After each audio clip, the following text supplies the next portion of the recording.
माधव आनंद साहब, जिस बात का जिक्र अभी देखिए के शर्मा जी ने भी किया, क्योंकि आप बिहार से आते हैं, आप लोगों ने मिलकर भी काम किया हुआ है नीतीश कुमार की राजनीति को भी आप बढ़िया तरीके से समझते हैं। मुझे इतना बताइए, आपको क्या लग रहा है, ये नीतीश कुमार की प्रेशर पॉलिटिक्स काम करने वाली है? कुछ बड़ा हो जाएगा इंडिया गठबंधन में, कल संयोजक बना दिया जाएगा नीतीश कुमार को? माधव आनंद।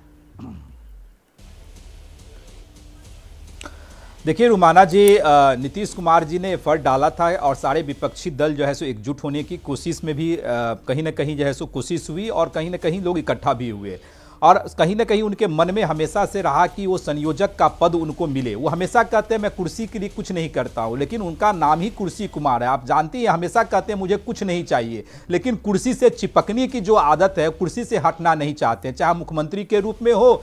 और आप देखिए नीतीश कुमार जी अगर संयोजक बन भी जाते हैं तो मुझे लगता है कि जो उनकी स्थिति है उससे कुछ इंडी अलायंस को उससे कुछ फायदा होने वाला है।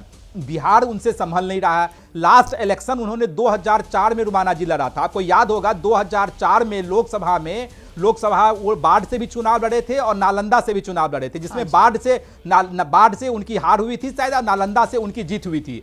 2004 के बाद वो डायरेक्ट कभी भी इलेक्शन नहीं लड़े हैं, लगातार एमएलसी बनते आए हैं। और 2020 में तेजस्वी यादव, जो चाचा कहते हैं नीतीश कुमार को, चाचा उनको भतीजा मानते हैं, उन्होंने चुनौती दिया था कि नीतीश कुमार जी में इतना दम है तो वो किसी भी विधानसभा चुनाव से लड़ें, और तेजस्वी यादव उनके अगेंस्ट में चुनाव लड़ने के लिए तैयार है। लेकिन 2020 में भी वो चुनाव नहीं लड़े, तो हमेशा उनकी एंट्री बैकडोर से होती ही रही है। मुझे लगता है कि जिस एज में है, जिस तरह की उनकी मानसिक स्थिति है, अगर वो संयोजक बनते हैं तो हम लोग के लिए प्लस पॉइंट ही है एनडीए गठबंधन के लिए, और कहीं ना कहीं इंडी अलायंस को नुकसान ही होने वाला है। क्या लेकिन बात है, मतलब आप कह रहे हैं कि बढ़िया है नीतीश कुमार अगर इंडिया गठबंधन के संयोजक बनते हैं तो मतलब ये एडवांटेज एनडीए हो जाएगा, आप ये कह रहे हैं। इस पर भी आगे चर्चा बढ़ाएंगे।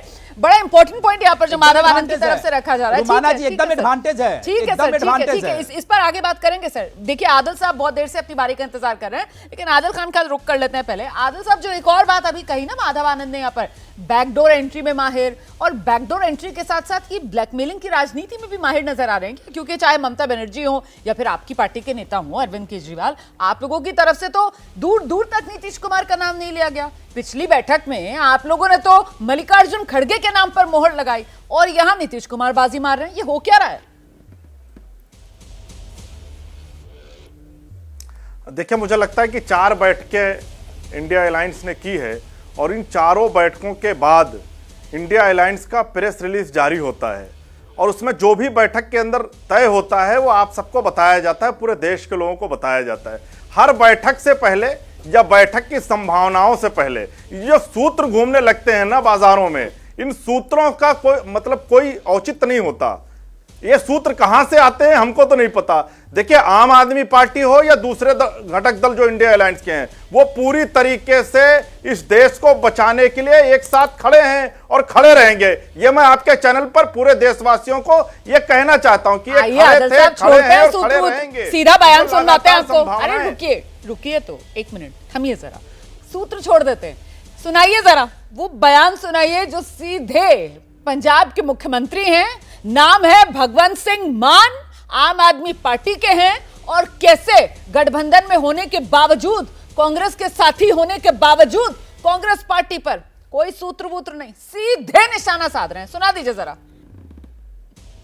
पंजाब ते दिल्ली च मां अपने बच्चे नूं दुनिया की सब तो छोटी कहानी सुना सकती है, एक थी कांग्रेस। भगवंत मान जी के बयान के बाने के बाद इस तरह की बात ज़्यादा हो रही। उन्होंने कोई कहानी सुनाई है कि एक थी कांग्रेस, तो हम भी एक कहानी छोटी सी सुना देते हैं।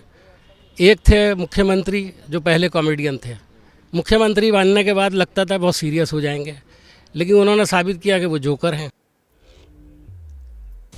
तो अब देखिए, क्योंकि थोड़ी बहुत पंजाबी में समझ लेती हूँ, तो भगवंत मान साहब ने जो पूरी बात कही वो उन्होंने ये कही कि साहब दिल्ली में और पंजाब में माएं जो हैं अपने बच्चों को सबसे छोटी कहानी सुना सकती हैं, वो है एक थी कांग्रेस। अब यहां तो आदिल साहब कोई सूत्र है नहीं, बयान सुन लिया ना आपने, अब मुझे बता दीजिए ये हो क्या रहा है? नहीं रोमाना जी, रोमाना जी, थोड़ी बहुत पंजाबी हम लोग भी समझ लेते हैं। और उन्होंने जो कहा, देखिए एक आउट ऑफ कॉन्टेक्स्ट में एक बात कही गई, उसके बाद ये अभी जो बात है, आप देखिए हमारे यहाँ तानाशाही नहीं है, ये आउट ऑफ कॉन्टेक्स्ट बात है। नहीं, मैं ये कह रहा कोई हूं कि छोटा हमारे नेता यहाँ है? हमारे यहाँ ये बिल्कुल, वो नेता है एक- सर जो एक- लगातार उस बात अरविंद पर- केजरीवाल उस के बात पर साथ बोलते हैं, कंधे से कंधा हमारे यहाँ मिलाकर कोई खड़े हुए तानाशाही नजर नहीं आते है। हैं। ये वो नेता है अरे सर सुन- जो इंडिया सुन गठबंधन की लीजिए। बैठकों में जाते हैं। बिल्कुल। ये वो नेता है सर जिन पर कहीं ना कहीं ये दारोमदार है सुन कि लीजिए। इंडिया गठबंधन में जो आम सुन आदमी लीजिए। पार्टी तालमेल कर रही है वो तालमेल सिरे चढ़े। ये बड़े नेता है सर, ये कोई आम कार्यकर्ता नहीं है, कोई पार्टी का प्रवक्ता नहीं है। आप जवाब ये तो- आदिल साहब नहीं है कि अगर कुछ कह गए तो बाद में पार्टी डिसोन कर देगी। जवाब भगवंत भी- मान है सर। रोमाना जी, आइए। रोमाना जी जवाब मुझे देना है या आपको ही देना है? मैं तो सवाल पूछ रही हूं। मतलब अगर मुझे जवाब देने के लिए बुलाया तो मैं जवाब तो दे रहा हूं, तो सुनिए ना। जी, दीजिए। हमारे यहाँ कोई तानाशाही नहीं है अच्छा। कि जो फरमान ऊपर से जारी हुआ सबको मानना है। जिन लोगों के रात में 2 बजे बोरी बिस्तर बांध के फेंके गए थे वो भी अभी चैनल पर मोदी जी के गुणगान कर रहे थे। जिन लोगों के चचा और भतीजे आपस में सीट नहीं डिसाइड कर पा रहे हैं वो भी आपके चैनल पर बैठ के बातें कर रहे हैं। और जिन लोगों ने 55 लाख करोड़ से 205 लाख करोड़ पर कर्जा बढ़ा के खड़ा कर दिया वो लोग भी आपके चैनल पर बात कर रहे हैं। तो हमारे यहाँ कोई तानाशाही नहीं है, सबकी अपनी बात है। रही बात गठबंधन के इंडिया अलायंस की, तो हम कल भी इंडिया अलायंस के साथ खड़े हैं और इस देश के संविधान को, इस देश के लोकतांत्रिक एजेंसियों को बचाने के लिए हम कल भी इंडिया अलायंस के साथ खड़े थे, आज भी खड़े हैं और आगे भी खड़े रहेंगे। दूसरी बात ठीक है, आप देखिएगा, पहली बात पर ही बहुत रुकते हैं ना। जल्दी रुकिए तो, ये जो पहली सीट बात पर शेयरिंग ही की रुकते बातें हैं। हैं ना, हाँ, ये पहली बात पर ही जो रुकते हैं, सीट रुक शेयरिंग की- जाइए। जैसे ही घड़ी का काटा दोपहर 2:30 पे आए, बबीता जी का दिल सास बहू साजिश के लिए मचल जाए। और ये है इनकी बहू, पूरे दिन ऑफिस की टेंशन हो जाए गॉन जब ये करें अपना फेवरेट शो फ्री टाइम पे ऑन। इनकी तरह आप भी देखिए अपना फेवरेट शो अपने टाइम पर और डाउनलोड कीजिए एबीपी लाइव ऐप अपने स्मार्ट टीवी पर।